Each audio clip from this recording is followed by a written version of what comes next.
ल भन्नुहोस्। अनि पहिला कहाँ जानु? अनि बागलुङ गएर अनि 18 गते बागलुङ गयौँ, 19 गते पुग्यौँ। अनि बागलुङ बजारमा गएर अनि टेम्पो चढेर फेरि के अरे व्यङ्कटेश्वर गयौँ।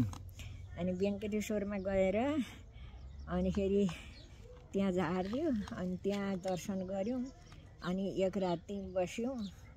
अनि फेरि त्यहाँ चाहिँ अनि तिरुपति बाबाको मन्दिर त भिड चाहिँ यस्तै भिड छ, त्यो पौवा चौरको ठाडो जस्तो, माथिदेखिको तलसम्म घर छन्, जाने उकालो सिँढी ओह्रालो सिँढी।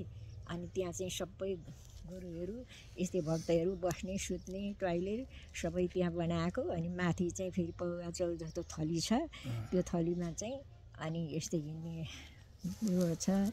अनि फेरि मन्दिर छ, अनि त्यहाँ प्रसादी पकाउने खाने बाँध्ने माथि त्यतापट्टि। अनि फेरि यतापट्टि फर्केर आयो, माथि यस्तै पहरो छ, तलतिर पहरो छ। अनि पहरो खोपेर भित्र परसम्म पुर्याएको।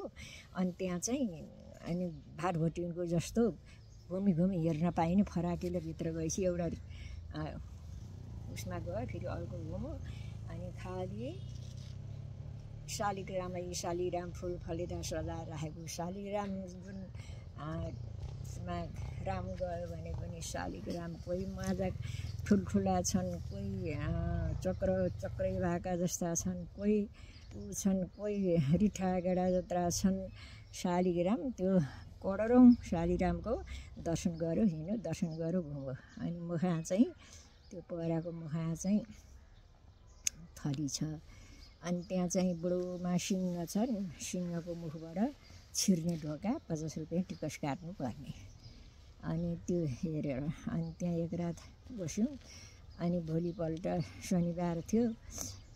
अनि त्यो शनिबार त मान्छे कति हुन् गएका, प्रचण्ड गएको रहेछ।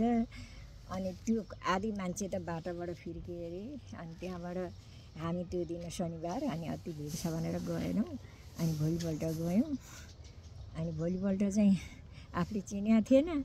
अनि बिहान अनि फेरि बाग्लुङबाट लगिदिएको गाडी।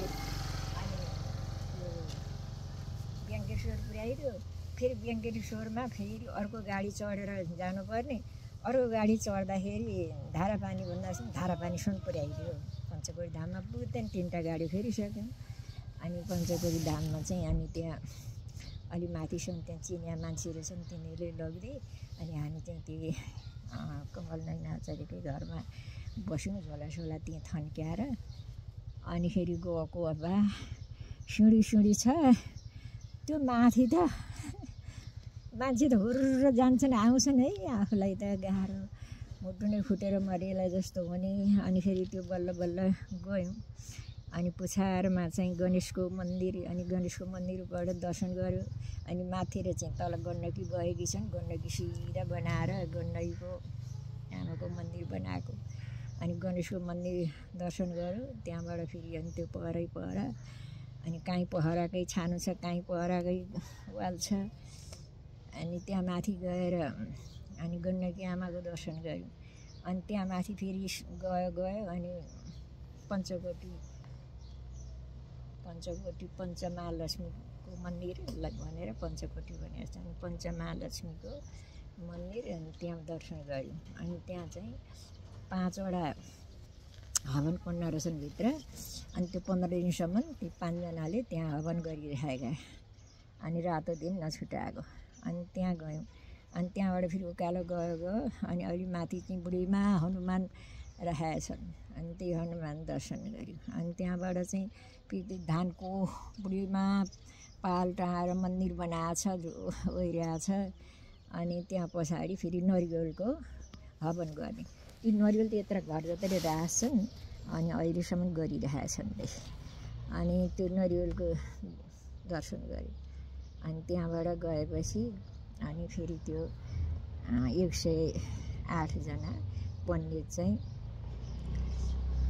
भाग भनिरहेको छ। अनि त्यहाँ गएर अनि 10 रुपियाँ पैसा साटा ल्याएको थियो। अनि ती पण्डितहरूलाई चाहिँ 10 रुपियाँ पैसा दिएर अनि भातमा दर्शन गर्दै दिने मैले चाहिँ गइनँ मलाई जाऊ भनेर पनि पैसा मैले 60जनालाई दिएँ त्यहाँ गनेर त्यति हो। अनि त्यहाँबाट चाहिँ फेरि ठुलो भाव चाहिँ उता मन्दिरभित्र अनि त्यहाँ मेरो स्वामीजी बस्ने अनि ऊ बस्ने ती नेताहरू आयो भने बस्ने अनि त्यहाँ चाहिँ टन्न सप्ताहला जस्तै अनि त्यहाँ गएर बस्यौँ। अनि त्यसको पर्सिपल्ट चाहिँ फेरि त्यो अहिलेको रेन त्यो मन्त्री के हो त्यसको नाम राष्ट्रपति हो त्यो गयो। अनि त्यसका अरू साथीहरू 5वटा ट्याक्सी रिजर्भ गरेर अनि ऊ चाहिँ हेलिकप्टरमा गएर छ अनि हेलिकप्टर त्यहाँ राखेर अनि त्यो चाहिँ अब त्यो सरकारले पैसा दिने टिकट गर्ने गर्दो रहेछ कि उसले पनि। अनि यो स्वामी हामीले लाने स्वामी चाहिँ अर्कै। अनि त्यहाँबाट अनि 5 दिन हामी त्यसरी गयौँ। अनि अरू दिन चाहिँ तल ट्याक्सी आउँथ्यो रोडमा अनि त्यो घरको नानीले चिनेर छ